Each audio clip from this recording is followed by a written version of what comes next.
वालेकुम। आज हम लोगों ने ASP.NET को देखना है कि ASP.NET क्या है और इसके अंदर हम डिटेल्स में देखेंगे MVC को। तो स्टार्ट करते हैं हम। ASP.NET क्या है? ASP.NET से पहले आपको नॉलेज होना चाहिए .NET फ्रेमवर्क क्या होता है। .NET फ्रेमवर्क हमारे पास माइक्रोसॉफ्ट की तरफ से एक फ्रेमवर्क है जिसमें हम लोग इंटरप्राइज एप्लीकेशंस को डेवलप करते हैं। .NET के लिए माइक्रोसॉफ्ट ने C# और विजुअल बेसिक लैंग्वेजेस बनाई हुई हैं। इसके अलावा हम लोग थर्ड पार्टी लैंग्वेजेस को भी यूज़ कर सकते हैं। अब जो ASP.NET है बेसिकली ये एक टेक्नोलॉजी है जो कि वेब डेवलपमेंट के लिए यूज़ होती है। तो .NET फ्रेमवर्क के अंदर ASP.NET एक टेक्नोलॉजी है जो कि यूज़ होती है वेब डेवलपमेंट के लिए। .NET खुद एक फ्रेमवर्क है। इस .NET के अंदर एक टेक्नोलॉजी है जो कि ASP.NET है। .NET की मदद से हम डेस्कटॉप एप्लीकेशंस भी बना सकते हैं, हम कंसोल एप्लीकेशन भी बना सकते हैं, मोबाइल एप्लीकेशंस भी बना सकते हैं, एटसेट्रा वेब एप्लीकेशंस भी बना सकते हैं।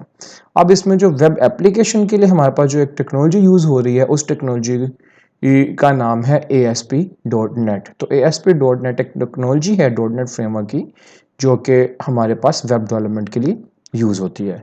इसकी मदद से हम डायनामिक वेबसाइट्स क्रिएट कर सकते हैं। डायनामिक वेबसाइट्स तो क्रिएट कर सकते हैं, इसके अलावा हम लोग क्या कर सकते हैं अपनी प्रोग्रामिंग लैंग्वेजेस जो कि .NET सपोर्ट करती है, फॉर एग्जांपल C# या विजुअल बेसिक, हम C# के अंदर इसका कोड भी लिख सकते हैं बैकएंड का।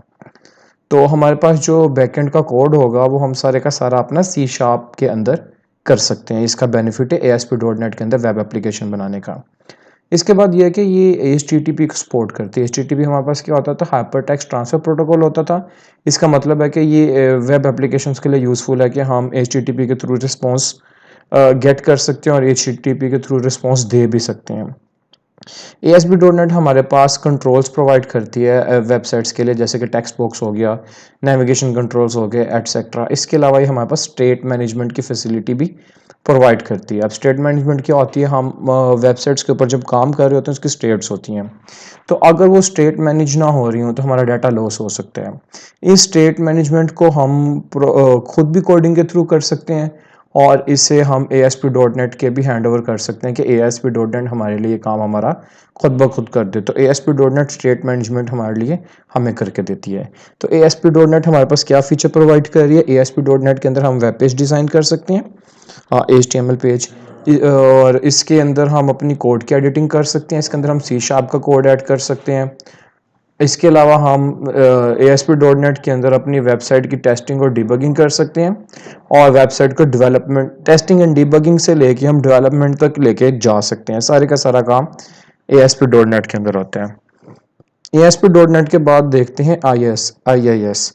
जो भी कोई वेबसाइट होती है हमें क्या करना पड़ता है, उसे किसी न किसी सर्वर के ऊपर रखना पड़ता है ताकि उसे इंटरनेट के ऊपर एक्सेस मिल सके। तो IIS क्या है, ये एक वेब सर्वर है। इसकी फुल फॉर्म होती है इंटरनेट इंफॉर्मेशन सर्विसेज।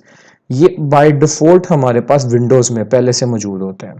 तो विंडोज़ हमें IIS नाम का एक वेब सर्वर प्रोवाइड करती है जिसके ऊपर हम अपनी वेबसाइट होस्ट कर सकते हैं, उसे लोकली टेस्ट कर सकते हैं। अगर मैं एक वेबसाइट बनाता हूँ और मैं उसे अपने ही कंप्यूटर के ऊपर चला के देखना चाहता हूँ, उसकी टेस्टिंग करना चाहता हूँ, तो मुझे कोई ना कोई सर्वर चाहिए होगा अपने कंप्यूटर के अंदर। तो उस सर्वर के लिए हम लोग IIS को यूज़ कर सकते हैं। ये विंडोज़ में पहले से मौजूद होते हैं। तो IIS की फुल फॉर्म है इंटरनेट इंफॉर्मेशन सर्विसेज और विंडोज़ हमें इसे प्रोवाइड कर रहा होता है। हमारे विंडोज़ में पहले से मौजूद होगा और इसके अलावा ये वेबसाइट और सर्विसेज को होस्ट कर सकता है। ये HTTP, FTP, SMTP और NNTP इन सब को सपोर्ट करता है। यानी कि ये HTTP वेबसाइट्स के लिए, FTP file transfer protocol, SMTP हमारे पास ईमेल का प्रोटोकॉल होता है और NNT news network transfer protocol, इन सब को सपोर्ट करते हैं IIS वेब सर्वर और इसे मैनुअली कॉन्फ़िगर किया जा सकता है। आप एक वेबसाइट होस्ट करना चाहते हैं अपने कंप्यूटर के अंदर, उसे लोकली टेस्ट करना चाहते हैं, तो आप IIS को अपने कंट्रोल पैनल से जाके एडवांस विंडोज़ फीचर के अंदर से जाके वहाँ से एनेबल करके यूज़ कर सकते हैं। फ़िलहाल हम लोग ASP.NEट यूज़ करेंगे और उसके अंदर हम MVC यूज़ करेंगे और इसके लिए जो हम IDE यूज़ करेंगे वो होगा हमारे पास विजुअल स्टूडियो। तो विजुअल स्टूडियो हमारा ये काम खुद ब खुद कर देगा। विजुअल स्टूडियो हमें वेबसाइट IIS में ही खोल के देगा, लेकिन हमें इसे मैनुअली कॉन्फ़िगर करने की ज़रूरत नहीं है। तो हमारे लिए ये काम हमारा विजुअल स्टूडियो करके देगा। अब आते हैं हम अपने पास एमवीसी के अंदर, जो कि हमारा मेन टॉपिक है जिसे हमने आज लेके चलने। एमवीसी क्या होता है? एमवीसी की फुल फॉर्म होती है मॉडल व्यू कंट्रोलर। इसके साथ साथ मैं क्या करता हूँ और कोड भी रन करता हूँ ताकि हमारी अंडरस्टैंडिंग बेहतर हो सके। तो इसके लिए मैं क्या करूँगा, मेरे पास विजुअल स्टूडियो 2012 है, हो सकता है आपके पास 13 हो और 14 हो या 19 हो। तो जितना अच्छा आपके पास लेटेस्ट वर्जन होगा उतना अच्छा आपको एमवीसी का वर्जन भी मिलेगा। तो मेरे पास विजुअल स्टूडियो 2012 है, तो मेरे पास मैक्सिमम भी एमवीसी का वर्जन 4 है। तो हम लोग सिर्फ बेसिक चीज़ों को देखेंगे जो कि आपको हर एमवीसी के वर्जन के अंदर मिल जाएगा। तो इसके अलावा कुछ एडवांस फीचर्स होते हैं जो कि आपको एमवीसी 5 में मिल जाएंगे और उसके बाद वाले में मिल जाएंगे। मेरे पास विजुअल स्टूडियो 2012 है जिसके अंदर मेरे पास एमवीसी 4 होगा। तो मैं क्या कर लेता हूँ, मैं एक न्यू प्रोजेक्ट क्रिएट कर लेता हूँ और न्यू प्रोजेक्ट में बनाऊंगा C# में, और ASP.NET के लिए मैं एक प्रोजेक्ट बना लेता हूँ। तो मैं आ गया टेम्पलेट्स में, विजुअल C# में वेब के अंदर मैं ASP.NET MVC टाइप का एक वेब एप्लीकेशन बना रहा हूँ। और मैं इसे नेम देना बाय डिफ़ॉल्ट नेम नहीं मैं रखना चाह रहा, तो मैं इसे दोबारा क्रिएट करता हूँ ताकि मैं इसे अपनी मर्ज़ी का नेम दे के बना सकूँ। तो मैं इसे नाम दे देता हूँ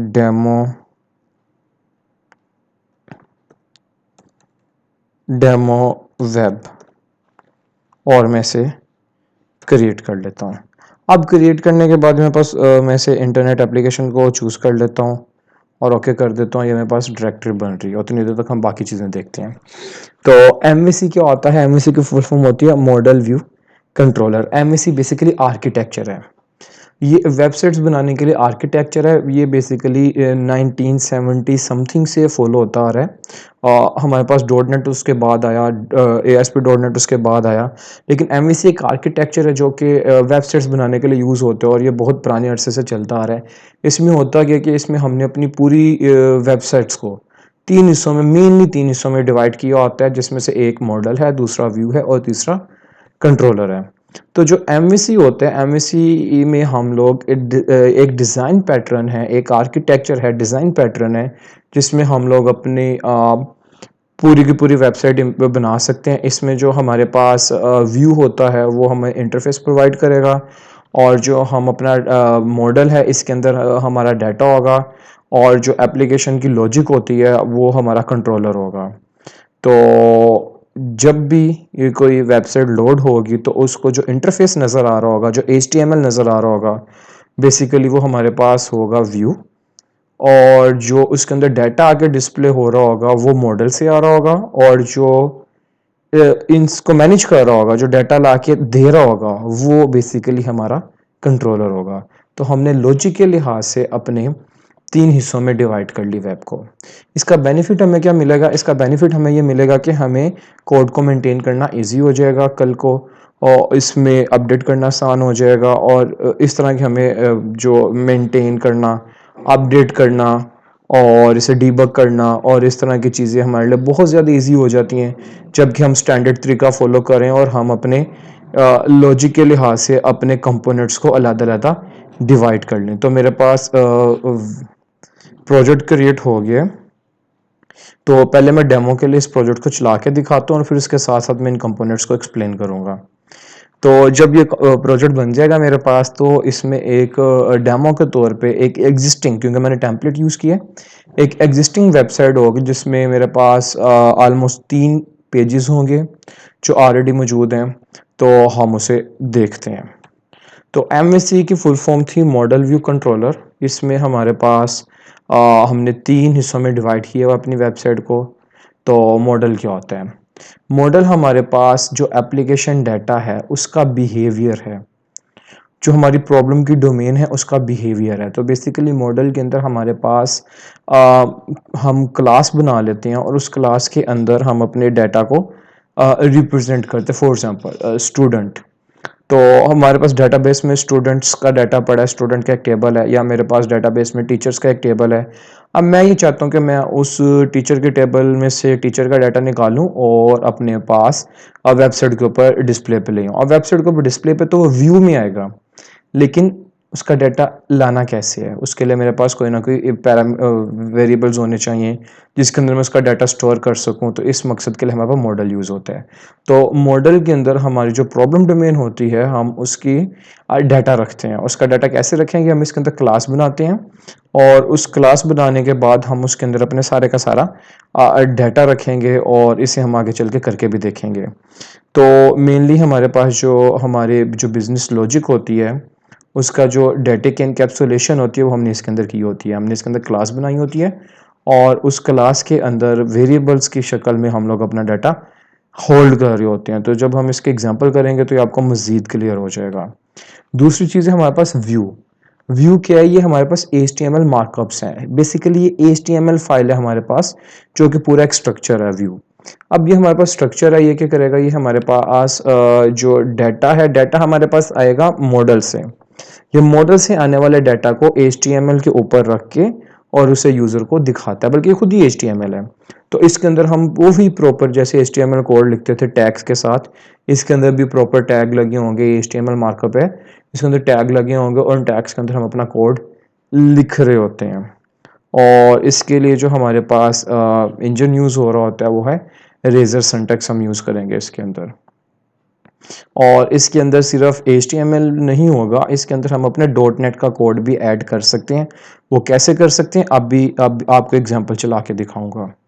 इसके अलावा हमारे पास होते हैं MVC controllers. MVC controllers responsible है HTTP रिक्वेस्ट को हैंडल करने के लिए। इन चीज़ों को भी मैं वेबसाइट मेरे पास ये आ चुकी है। अब इसे मैं फ़िलहाल रन करता हूँ और रन करने के बाद फिर मैं आहिस्ता आहिस्ता उन सब चीज़ों को इस वेबसाइट के साथ रिलेट करके समझाने की कोशिश करता हूँ। तो ये थोड़ा कंपाइल होने में टाइम लगेगी और ये मेरे डिफ़ॉल्ट ब्राउज़र में खुल रही है, तो it may take some time. तो वापस आ जाते हैं। तो जो कंट्रोलर होता है बेसिकली ये बताता है कि HTTP रिक्वेस्ट को हैंडल कैसे करना है, हमारे पास क्या रिक्वेस्ट आई है और उसके अगेंस्ट हमने कौन सा व्यू लोड करना है, उस व्यू के अंदर हमने डाटा कौन सा प्रोवाइड करना है और उसकी क्या इंटरेक्शन होगी। ये सारी की सारी चीज़ें हमारे पास हमारा कंट्रोलर हमें प्रोवाइड कर रहा होता है। तो वेबसाइट आई होप चल गई होगी, ये वेबसाइट चल गई। तो ये एक हमारे पास एक टेम्पलेट के तौर पे एक डेमो वेबसाइट पहले से मौजूद थी जो मैंने क्रिएट की है। मैंने क्रिएट नहीं की, विजुअल स्टूडियो वालों ने बनाई हुई है, टेम्पलेट था, मैंने जस्ट प्रोजेक्ट क्रिएट किया है। तो इसके अंदर इस वक्त अगर आप ऊपर देखें वेब जो एड्रेस है, वेब एड्रेस में हमारे पास क्या है, हमारे पास लोकल होस्ट और आगे उसका कोई भी पोर्ट है जिसके ऊपर इस वक्त ये मेरा IIS रन हो रहा है। IIS मैं अगर आपको दिखाता हूँ, मैं नीचे नोटिफिकेशन पैनल में जा रहा हूँ जो कि इस वक्त आपसे हाइड होगा। तो नोटिफिकेशन पैनल के अंदर मेरे पास ये है, मेरे पास IIS एक्सप्रेस रन हो रहा है। तो अगर इसमें IIS एक्सप्रेस के ऊपर क्लिक करता हूँ तो ये मेरे पास वेबसाइट जो कि अभी मैंने MVC एप्लीकेशन 3 चलाई हुई है, ये मेरे पास आ रही है। इससे मैं यहाँ से स्टॉप कर सकता हूँ या मैं एग्जिट के थ्रू पूरे का पूरा सर्वर ही एग्जिट कर सकता हूँ। तो बहरहाल ये IIS के ऊपर होस्ट हो रही है। IIS का पोर्ट मिला हुआ है मुझे 55 जो भी मिला हुआ है वट। वापस आते हैं यहाँ पे। तो इसके ऊपर मेरे पास इस वक्त 3 पेजेस हैं। होम, इस वक्त मैं होम पे हूँ। अबाउट, अबाउट को जो मैंने क्लिक किया तो यहाँ पे गौर करें मेरे पास आ गया /home/about। अगर मैं कॉन्टैक्ट को क्लिक करता हूँ तो मेरे पास आ गया /home/contact। तो ये हमारे पास रूट होते हैं। रूट बेसिकली होता है कि हमने किस व्यू को देखना है। तो /home एक मेरे पास /home/contact एक रूट है, /home/about एक अलहदा रूट है और यहाँ पे एक और रूट एग्जिस्ट कर रहा है /home/index। वो क्योंकि बाय डिफ़ॉल्ट है लिहाजा वो यहाँ पे हमारे पास विजिबल नहीं हो रहा। तो यहाँ पे इस वक्त मेरे पास 3 रूट मौजूद हैं इसके, /home/index/about और /contact। तो ये रूट्स हैं। अब उससे कैसे पता चल रहा है कि मैंने फला व्यू लोड करना है, इन सब चीज़ों के लिए अलग अलग व्यू बना हुआ है मेरे पास। अब कौन सा व्यू कब लोड करना है वो कैसे बताएगा, वो कंट्रोलर बता रहा है। तो हमारे पास जो कंट्रोलर होता है वो बताता है कि कब कौन सा व्यू लोड करना है और उसको डाटा जो देना है वो क्या देना है। तो हमारे पास क्या होता है, जो कंट्रोलर होता है ये रिस्पॉन्सिबल है HTTP रिक्वेस्ट को हैंडल करने का। ये बताता है कि हमने यूज़र इंटरफेस में इंटरेक्शन कैसे करनी है। तो हमारे पास कंट्रोलर ही होता है जो कि मॉडल से डाटा लेके या व्यू को डाटा प्रोवाइड कर रहा होता है और ये बता रहा होता है कि किस मॉडल के लिए कौन सा व्यू हमने यूज़र इंटरफेस में दिखाना है। तो हमारे पास MVC की फुल फॉर्म थी मॉडल व्यू कंट्रोलर। तो इसके मेन कंपोनेंट तीन थे, मॉडल व्यू और कंट्रोलर। इन तीन के अलावा हमारे पास एक और कंपोनेंट होता है जिसे बोलते हैं राउटर। राउटर डिसाइड करेगा कि किस रिक्वेस्ट के लिए कौन सा कंट्रोलर चलेगा। तो मैं आप वेबसाइट पे वापस आ जाता हूँ और इसे थोड़ा सा हम देखते हैं। तो मैं इस सॉल्यूशन एक्सप्लोरर में आ जाता हूँ। तो अगर गौर करें तो मेरे पास ये कंट्रोलर है। इस वक्त मेरे पास दो कंट्रोलर मौजूद हैं। एक होम कंट्रोलर है, ये जो मेरी वेबसाइट चल रही थी, ये सारी की सारी ये जो तीन है, ये तीनों होम कंट्रोलर के अंदर मौजूद हैं। तो जब स्लैश होम लिखा जाता है तो होम कंट्रोलर मेरे पास चलेगा। मेरे पास इस वक्त इसके अंदर पहले से दो कंट्रोलर मौजूद हैं। एक कंट्रोलर का नेम अकाउंट है और दूसरे कंट्रोलर का नेम होम है। दो कंट्रोलर है अकाउंट और होम। तो अब जब कोई यूजर लिखता है स्लैश होम स्लैश अबाउट, तो मेरी एप्लीकेशन को पता चल जाता है कि होम कंट्रोलर के हैंड ओवर करना है। होम कंट्रोलर बताएगा कि क्या चीज कैसे चलानी है। अब होम कंट्रोलर को कैसे हैंड ओवर किया जाएगा, ये चीज बताएगी राउटर। तो राउटर बताता है रूट को देखते हुए कि कौन सा रूट आया और अब किस कंट्रोलर ने रिक्वेस्ट को हैंडल करना है। फॉर एग्जांपल जब आप यहाँ पर लिख रहे हो स्लैश होम, तो उसे पता चल गया, रूटर के थ्रू पता चला कि ये होम रूट है। तो अब ये जो कंट्रोलर को देना है ना, ये होम कंट्रोलर को देना है। और अगर यहाँ पे स्लैश अकाउंट्स होता तो राउटर ही बताता कि ये जो आपकी रिक्वेस्ट जाएगी, ये रिक्वेस्ट जाएगी हमारे पास अकाउंट कंट्रोलर को। तो कौन सा कंट्रोलर कब चलाना है, ये चीज डिसाइड करती है हमारे पास राउटर। और फिर कंट्रोलर ने फर्दर क्या करना है, ये चीज डिसाइड करेगा कंट्रोलर। फॉर एग्जांपल रूट आया मेरे पास स्लैश होम। अब स्लैश होम तो मेरे पास आ गया, तो इसके लिए क्या होगा, मेरा जो कंट्रोलर है, होम नाम का कंट्रोलर है, वो एक्टिवेट होगा और वो मेरा काम करेगा। अब होम कंट्रोलर ने क्या करना है, और हमारे पास मेनली कंपोनेंट्स कितने होते थे, हमारे पास टोटल तीन कंपोनेंट्स थे मेन, मॉडल व्यू और कंट्रोलर।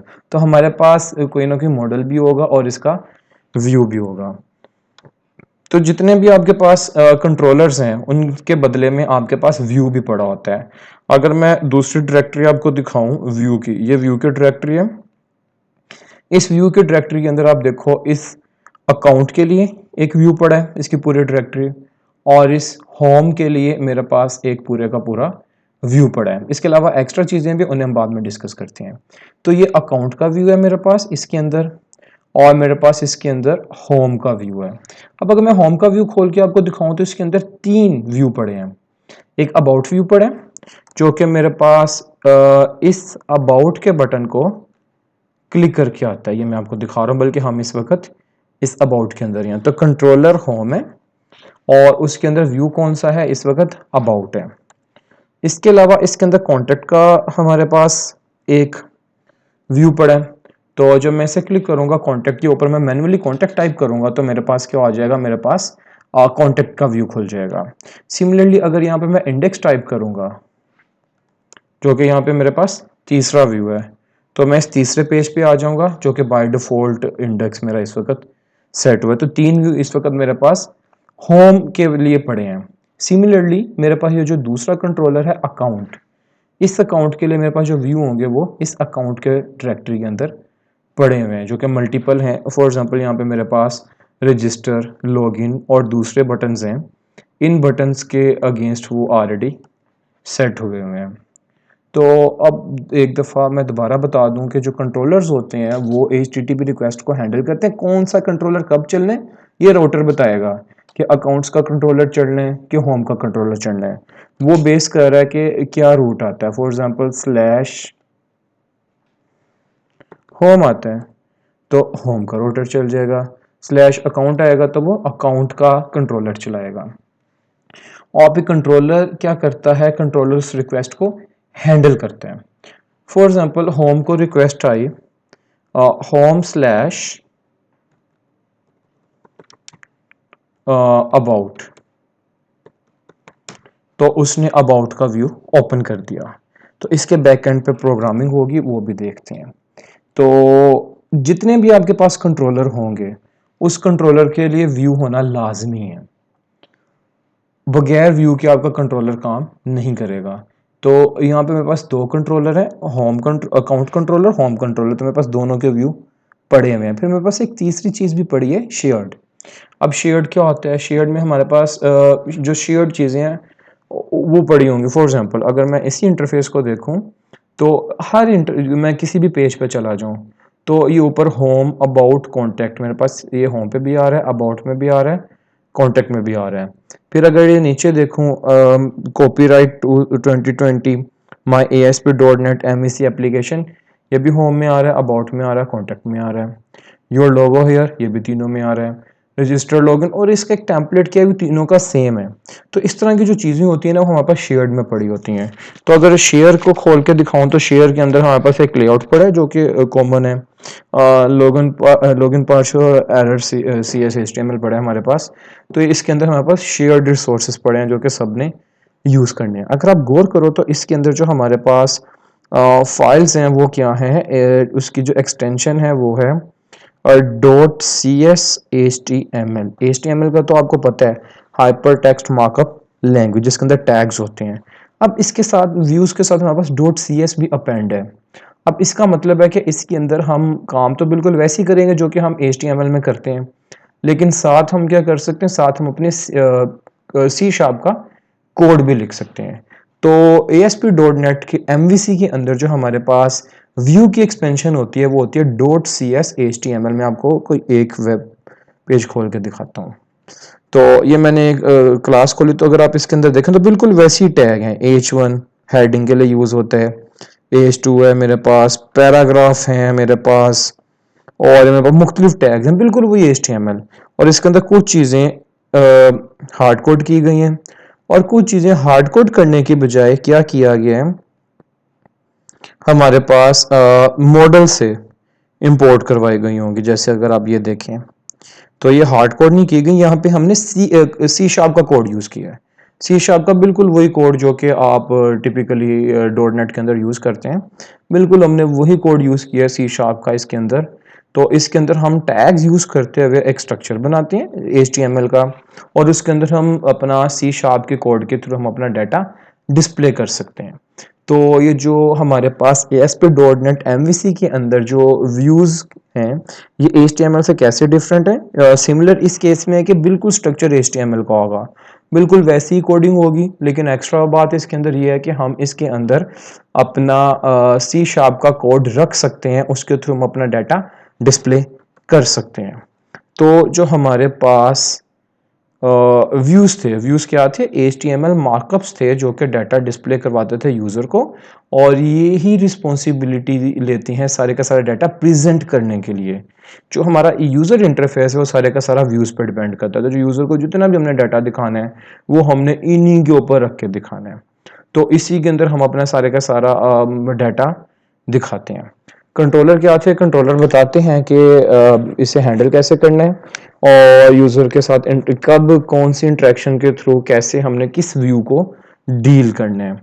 और बैक एंड पे जो हमने डाटा के लिए रखा होता था, जो क्लास बनाई होती है, वो हमने मॉडल के अंदर बनाई होती है। तो इसके अंदर हमारे पास और भी फोल्डर्स हैं, उन्हें भी एक एक करके डिस्कस कर लेते हैं। तो हमारे पास इसके अंदर कुछ फोल्डर्स हैं, यहाँ पे हम देख सकते हैं ऐप डाटा है, ऐप स्टार्ट है, कंटेंट है, कंट्रोलर्स हैं, फिल्टर्स, इमेजेस, मॉडल, स्क्रिप्ट और व्यूज़। तो कुछ फोल्डर्स के बारे में मैं आपको ब्रीफली बता देता हूँ। तो इसमें हमारे पास एक फोल्डर है ऐप डाटा। ऐप डाटा में हमारे पास क्या होगा, इसमें डाटाबेस फाइल्स हैं हमारे पास जो कि हम फ्यूचर में यूज़ करेंगे। तो ऐप डाटा के अंदर हमारे पास डाटाबेस फाइल्स होती हैं।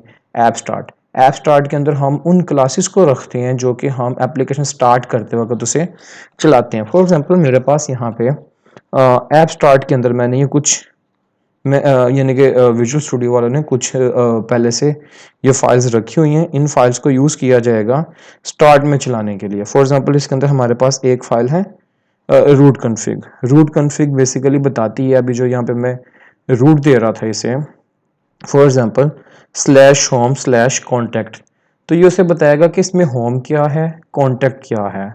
फॉर एग्जांपल अगर हम यहाँ पे देखें, मैं इसे थोड़ा सा जूम कर देता हूँ, तो इसमें क्या, अभी इसमें से फॉर्मेट बताया गया कि जो सबसे पहले होगा वो होगा कंट्रोलर। तो यहाँ पे जब हमने टाइप किया होम, तो उसने क्या किया, होम कंट्रोलर चलाया। और अगर मैं यहाँ पे दूसरा कंट्रोलर टाइप करूँगा, अकाउंट था या अकाउंट्स था जो भी था, तो वो मेरे पास दूसरा कंट्रोलर चल जाएगा। मुझे यहाँ पे नाम देखना पड़ेगा, मुझे स्किप करते हैं फिलहाल। तो लेट्स सपोज मैं यहाँ पे अपना होम लिखता हूँ, तो इसका मतलब है कि कंट्रोलर नेम है। तो ये सबसे पहले इसके अंदर कंट्रोलर आते हैं, उसके बाद हमारे पास एक्शन आता है।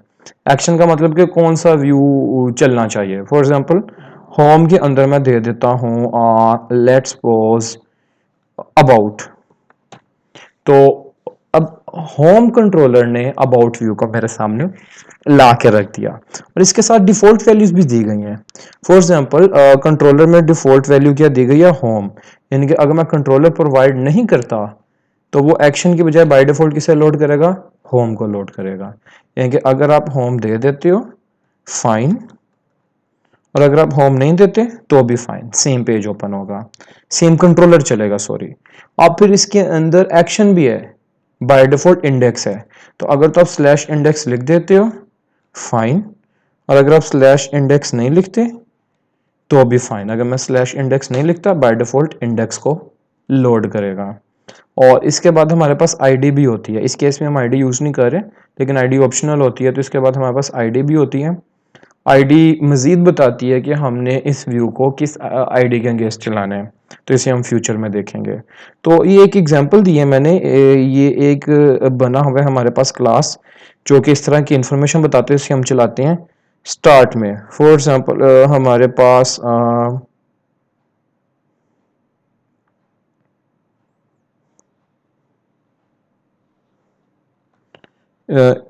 हमारे पास यहाँ पे इसमें हम एप्लीकेशंस रख लेते हैं इस फोल्डर में, जो कि हमने स्टार्ट में चलानी होती हैं। इसके बाद हमारे पास है कंटेंट। कंटेंट के अंदर हम लोग क्या रखेंगे, कंटेंट के अंदर हम अपनी CSS फाइल्स रखेंगे, इमेजेस रखेंगे और दूसरी चीज़ें रखेंगे। अगर आप देखें तो इसके अंदर हमारे पास CSS फाइल्स और इस तरह की दूसरी चीज़ें हमारे पास पड़ी हुई हैं। कंट्रोलर्स हम लोग पहले देख चुके हैं। कंट्रोलर्स के अंदर हम लोग क्या करते हैं, अपने वेब एप्लीकेशन के कंट्रोलर रखते हैं। फॉर एग्जांपल इस वक्त हमारे पास यहाँ पे और दो कंट्रोलर मौजूद हैं, एक का नाम अकाउंट है और दूसरे का नाम होम है। हम मजीद कंट्रोलर भी ऐड कर सकते हैं, और मैं अभी एक और कंट्रोलर ऐड करने जा रहा हूँ। तो मैं क्या करूँगा, कंट्रोलर ऐड करने के लिए कंट्रोलर के ऊपर राइट क्लिक करूँगा। राइट क्लिक करके आपने क्या करना है, ऐड में जाना है और कंट्रोलर को क्लिक कर देना है। आई रिपीट, आप लोगों ने क्या करना है, आप लोगों ने सिंपली कंट्रोलर की डायरेक्टरी के ऊपर आना है, सोल्यूशन एक्सप्लोरर में इसके ऊपर राइट क्लिक करना है। राइट क्लिक करने के बाद ऐड की ऑप्शन आएगी और कंट्रोलर को आपने क्लिक कर देना है। यहाँ पे आप कंट्रोलर का नेम लिखोगे। मैं कंट्रोलर पे नेम लिख देता हूँ, लेट्स सपोज मैं नेम लिख देता हूँ सब्जेक्ट का, सब्जेक्ट। तो मेरा कंट्रोलर है सब्जेक्ट, तो मैं एक एम्प्टी MVC कंट्रोलर बना रहा हूँ। तो ये मेरे पास कंट्रोलर बन रहा है। तो ये मेरे पास क्या हो गया, सब्जेक्ट कंट्रोलर बन गया। तो ये मेरे पास सब्जेक्ट कंट्रोलर है। सब्जेक्ट कंट्रोलर में बाय डिफ़ॉल्ट जो उसने, अच्छा इससे पहले ना मैं आपको होम कंट्रोलर खोल के दिखाता हूँ। ये होम कंट्रोलर है मेरे पास। होम कंट्रोलर में अगर हम देखें तो होम कंट्रोलर में हमारे पास इस वक्त तीन उसने वो बनाए हुए हैं एक्शंस।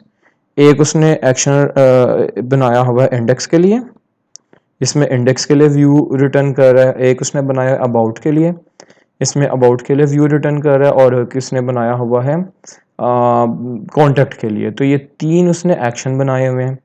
तो अब हम आते हैं वापस, जो भी हमने बनाया है सब्जेक्ट कंट्रोलर।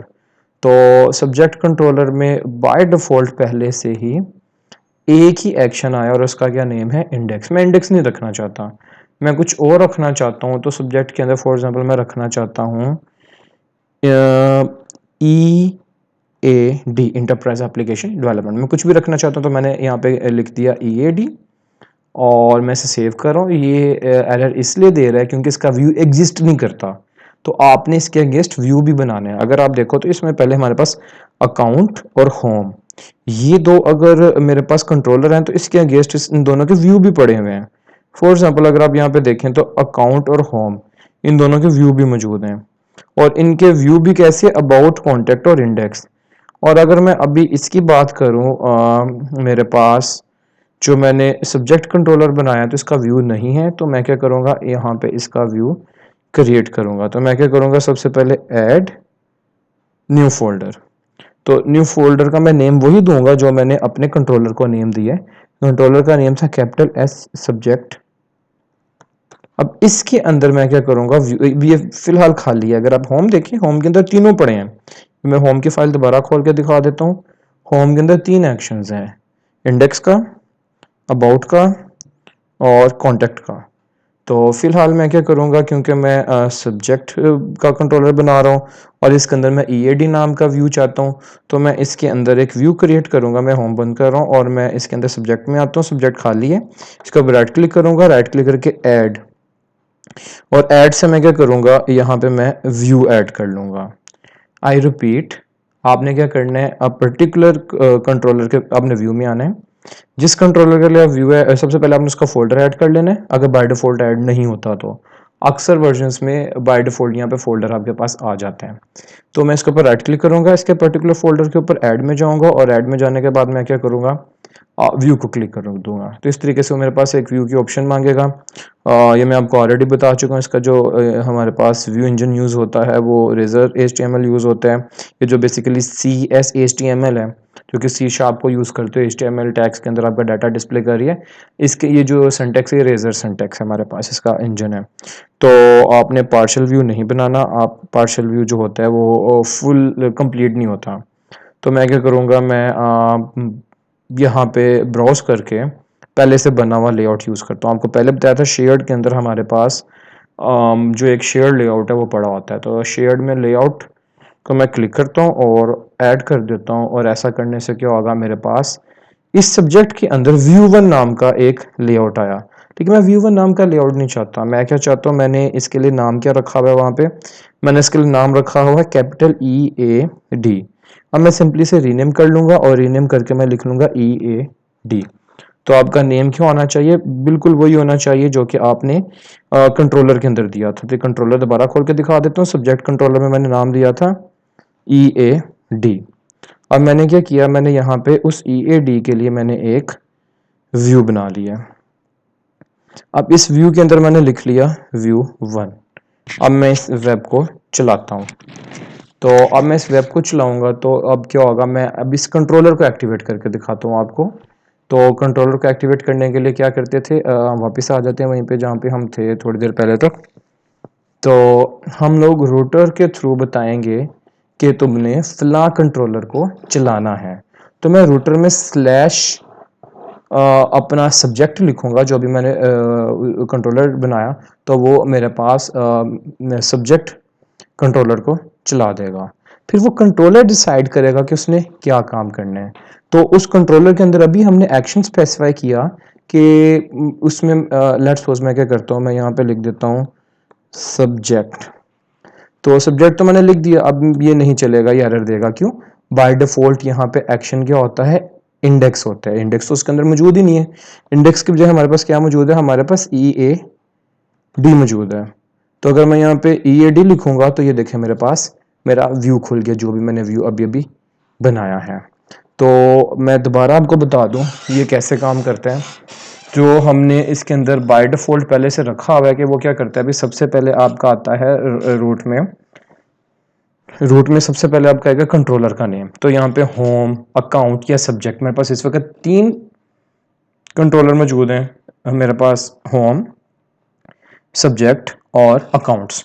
तो अगर मैं होम लिखूंगा तो होम आ जाएगा, सब्जेक्ट लिखूंगा सब्जेक्ट आ जाएगा, जो भी लिखूंगा वो आ जाएगा।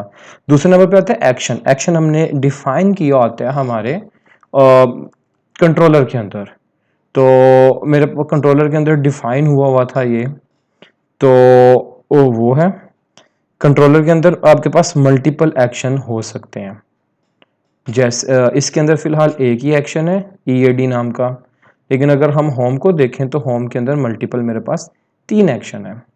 तो अगर मैं यहाँ पे यूज़ कर रहा हूँ तो सब्जेक्ट के बाद तो सिर्फ और सिर्फ EAD यूज़ हो सकता है, लेकिन अगर मैं यहाँ पे यूज़ कर रहा हूँ होम तो उसके बाद 3 तरह के एक्शन यूज़ हो सकते हैं। इंडेक्स, जिसे लिखने की ज़रूरत नहीं क्योंकि वो डिफ़ॉल्ट होते हैं। इंडेक्स के अलावा हम लोग यूज़ कर सकते हैं अबाउट, उसके अंदर एक्शन स्पेसिफाई है। इसके अलावा हम यहाँ पे तीसरा जो एक्शन वहाँ पे हमने स्पेसिफाई किया हुआ है वो है अबाउट के अलावा कॉन्टैक्ट, तो हम कॉन्टैक्ट यूज़ कर सकते हैं। इन तीनों के हमारे पास व्यूज़ के अंदर व्यू मौजूद हैं। अगर हम बात करते हैं सब्जेक्ट की, तो सब्जेक्ट के अंदर हमने सिर्फ और सिर्फ EAD बनाया। तो मैं वापस आता हूँ सब्जेक्ट पे, इसमें सिर्फ EAD था, तो इसमें जो मैं एक्शन कॉल कर सकता हूँ सिर्फ और सिर्फ EAD को कॉल कर सकता हूँ। और अगर मैं एक्शन नहीं दूंगा बाय डिफ़ॉल्ट इंडेक्स लेगा, और इंडेक्स क्योंकि एग्जिस्ट नहीं करता तो मेरे पास वो एरर दे रहा है। अब आते हैं EAD के व्यू पे। तो जो EAD का अभी हमने व्यू क्रिएट किया है, इसके अंदर हमने हार्ड कोड कर दिया view1, तो मेरे पास यहाँ पे view1 हार्ड कोडेड आ रहा है। लेकिन अगर मैं यहाँ पे हार्ड कोड नहीं करता और मैं कुछ भी लिख देता हूँ, फॉर एग्जांपल मैं लिख देता हूँ EAD ऑनलाइन डेमो क्लास, मैं सेव करता हूँ और अब मैं इसे रन करता हूँ। तो जब मैं अब इसे रन करूँगा तो अब की बार मेरे पास इसके अंदर ये टेक्स्ट लिखा हुआ आएगा जो कि मैंने हार्ड कोड किया है। तो इसके आगे मैं प्रोवाइड करता हूँ कि मेरा जो कंट्रोलर है वो है सब्जेक्ट और जो एक्शन है वो है EAD। तो अब की बार जब ये लोड होगा तो जो अभी मैंने डाटा इसके अंदर हार्ड कोड किया था, मैंने क्या डाटा हार्ड कोड किया EAD ऑनलाइन डेमो क्लास, तो मेरे पास वो क्लास आ रही। और दूसरा ये कि जो इस व्यू को हमने स्टाइल दिया था वो हमने शेड से दिया था, तो ये ऊपर सारे का सारा वही स्टाइल आ रहा है और नीचे भी। और इसके अंदर सिर्फ और सिर्फ हमने क्या किया है, एक हेडर ऐड किया हुआ है H2 टाइप का, और उसके अंदर हम अपनी इंफॉर्मेशन शो कर रहे हैं।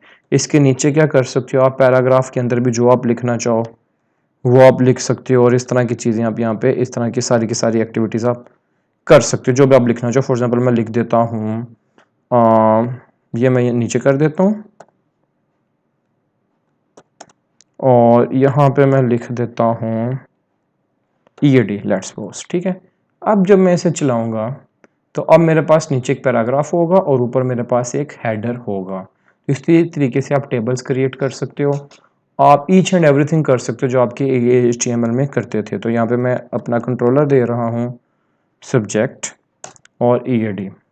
तो अब की बार मेरे पास दो चीज़ें हैं, एक हेडिंग आएगी, हेडर आएगा, और दूसरा मेरे पास पैराग्राफ आएगा। तो अगर आप देखें तो यहाँ पे एक हेडर आ गया और दूसरा मेरे पास पैराग्राफ आ गया। तो ये तो हार्ड कोडेड वैल्यूज़ हैं।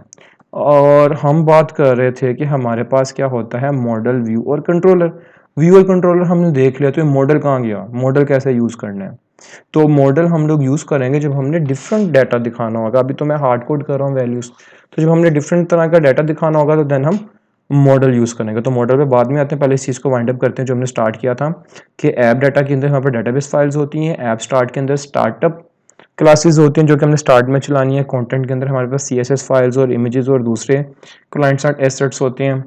कंट्रोलर के अंदर हमारे पास सारे कंट्रोलर्स पड़े होंगे। फ़ॉन्ट को रखते हैं मॉडल्स के अंदर, हम अपनी डोमेन क्लासेस रखेंगे कैसे, अभी मैं आपको रख के दिखाऊंगा। स्क्रिप्ट के अंदर हमारे पास जावा स्क्रिप्ट्स होती हैं, और व्यू के अंदर हमारे पास हर कंट्रोलर का एक व्यू होता है। जैसे अभी मैंने आपको होम के व्यूज़ दिखाए और अभी हमने सब्जेक्ट के लिए व्यू क्रिएट किया। तो अब आते हैं क्लास पे। तो अभी तो मैंने ये सारा चीज़ अपने पास हार्ड कोडेड की। अब आते हैं हम मॉडल्स के अंदर, और मैं मॉडल के अंदर एक मॉडल क्रिएट करता हूँ। तो मॉडल्स में आते हैं, इसके अंदर ऑलरेडी अकाउंट का मॉडल बना हुआ है। मैं क्या करता हूँ, मैं इसके अंदर एक मॉडल करता हूँ क्रिएट। इसके लिए क्या करना है, मैं एक दफ़ा बता दूँ आपको, आपने मॉडल्स पर राइट क्लिक करना है, आपने ऐड पे क्लिक करना है, ऐड में आके आपने क्लास को क्लिक कर देना है। तो यहाँ पे आपने सिंपल क्लास बनानी है और क्लास को आप कुछ भी नेम दे सकते हो। तो मैं इसे नाम दे रहा हूँ क्योंकि मैंने कंट्रोलर बनाया हुआ है सब्जेक्ट के लिए, तो मैं कोई मिलता जुलता नेम दे देता हूँ। तो मैं इसे कोर्स का नेम दे देता हूँ। तो course.cs में अपने यहाँ पे फाइल बना रहा हूँ। अब इस course.cs के अंदर मैं अपने सब्जेक्ट का मॉडल बनाऊंगा। तो फॉर एग्जांपल मेरे पास कोई डेटाबेस है, डेटाबेस के अंदर टेबल है, तो मैं उस सारे टेबल के हर कॉलम के लिए यहाँ पे जो भी प्रॉपर्ली उसकी चीज़ें होती हैं वो करूँगा। या अगर मेरे पास डेटाबेस नहीं भी है, मैंने खुद से डाटा डिस्प्ले करना है, तो जो भी उसका स्ट्रक्चर बनते हैं ऑब्जेक्ट ओरिएंटेड, जो भी उसका स्ट्रक्चर बना होगा मैं इस क्लास के अंदर डील करूँगा। फॉर एग्जाम्पल मैं दो चीज़ें ऐड कर लेता हूँ। मेरे पास क्लास का कोर्स का नेम 3 कर लेता हूँ। कोर्स का नेम, कोर्स का आईडी और कोर्स का क्रेडिट कार्ड, 3 चीज़ें हैं। तो मैं क्या करता हूँ इसके लिए मैं तीनों ऐड कर लेता हूँ। पब्लिक स्ट्रिंग नेम, और मैं इसमें सेट गेट भी कर लेता हूँ।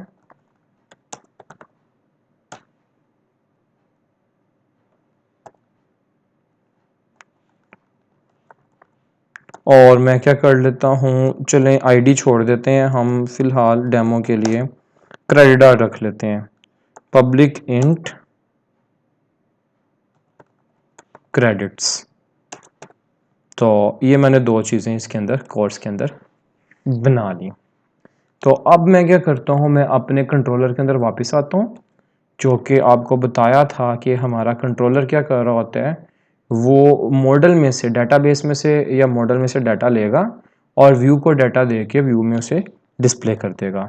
तो मैं अब अपने कंट्रोलर में आता हूँ। इसके लिए मैंने कंट्रोलर बनाया हुआ है, उस कंट्रोलर का नेम है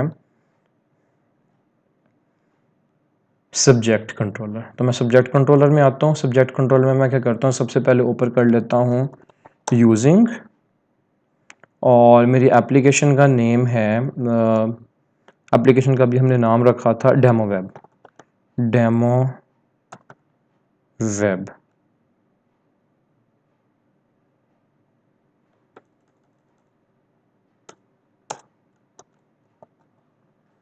डेमो वेब इसका नेम नहीं है, बेसिकली इसका नेम है MVC एप्लीकेशन 3। तो MVC एप्लीकेशन 3 डॉट मॉडल्स। तो ऐसा करने से क्या होगा, मैं ये जो मेरे पास ये MVC एप्लीकेशन 3 है, ये मैंने यहीं से नाम देखा है इसका। MVC एप्लीकेशन 3 के अंदर ये जो मॉडल्स की पैकेज है, मैं इसे यूज़ कर पाऊँगा। यानी कि अब मैं इसके अंदर MVC एप्लीकेशन 3 के अंदर पड़े मॉडल्स को यूज़ कर सकता हूँ। यानी कि अब इसके अंदर मैं अकाउंट मॉडल की क्लास भी यूज़ कर सकता हूँ और कोर्स डॉट CS की क्लास को भी यूज़ कर सकता हूँ। तो मैं अपने इस कंट्रोलर के अंदर दोनों चीज़ें कर सकता हूँ। तो अब यहाँ पे मैं क्या करूँगा, मैं एक क्लास बना लेता हूँ और वेरिएबल VR कुछ भी नाम दे देते हैं। मैं नाम दे देता हूँ my subject is equal to new keyword और मेरी क्लास का नेम। क्लास का नेम मैंने क्या रखा हुआ है, course dot course, COURSE course. अब गेट सेट यूज़ कर लेते हैं हम लोग। गेट सेट में प्रोवाइड कर देता हूँ और मेरे पास नेम है, नेम में मैं ऐड कर देता हूँ EAD, छोड़ देते हैं हम वेब इंजीनियरिंग लिख लेते हैं, वेब इंजीनियरिंग, क्योंकि EAD हम लोग ऑलरेडी ट्राई कर चुके हैं, वेब इंजीनियरिंग। और यहाँ पे मैं जो इसमें दूसरी चीज़ थी क्रेडिट्स थे, क्रेडिट्स में दे देता हूँ 3। और व्यू के अंदर अब आपने इसको पास भी करना है अपने ऑब्जेक्ट को, VR की बजाय अपनी क्लास के टाइप का ऑब्जेक्ट भी बना सकते हो, आपकी मर्जी। तो अब ये मैं जो ऑब्जेक्ट है जो हमने यहाँ पे बनाया उस क्लास का, हम क्या करेंगे, हम उसे यहाँ पे पास करेंगे। यहाँ पे फिर मैं अगेन बता दूं, मैंने वैल्यूज़ हार्ड कोड की हैं, लेकिन हम हार्ड कोड की बजाय अपनी रिक्वायरमेंट के मुताबिक जो भी हमारा डाटा सोर्स होगा, हम उस डाटा सोर्स की वैल्यूज़ यूज़ करेंगे। और जो हमारे पास स्ट्रक्चर है, हमारे पास जो डोमेन क्लास हमने बनाई है, हम उसके अकॉर्डिंग यहाँ पे डोमेन क्लास बनाई थी मैंने कोर्स की। तो कोर्स में नेम और क्रेडिट ये दो चीज़ें थी वो मैंने रखी। हम उसके अंदर मेथड्स वगैरह भी बिल्कुल बना सकते हैं, सब कुछ कर सकते हैं।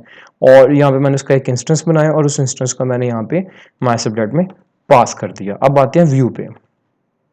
तो व्यू में मैं वापस EAD.CS में आता हूँ।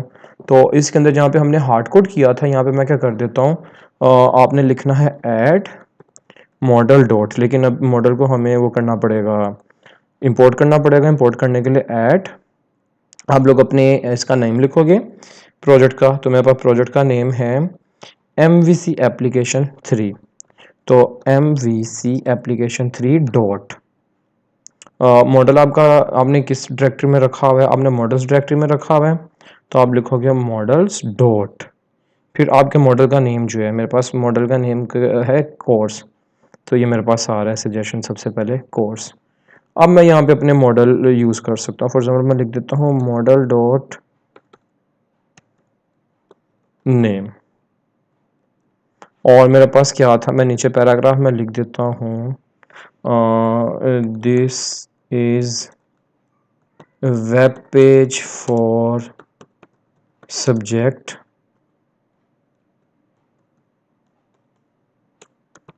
Model dot